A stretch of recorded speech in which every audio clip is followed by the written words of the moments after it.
Hey friends, if you wish to fix the application error a client-side exception has occurred in Windows 11, then please watch this video. I will guide you through the resolution.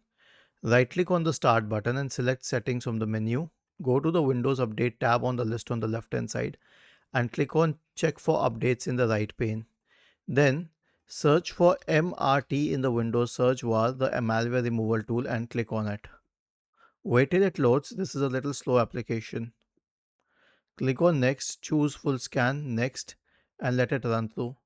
And the last option will be to perform an SFC scan. So search for command prompt in the Windows search bar and click on Run as Administrator.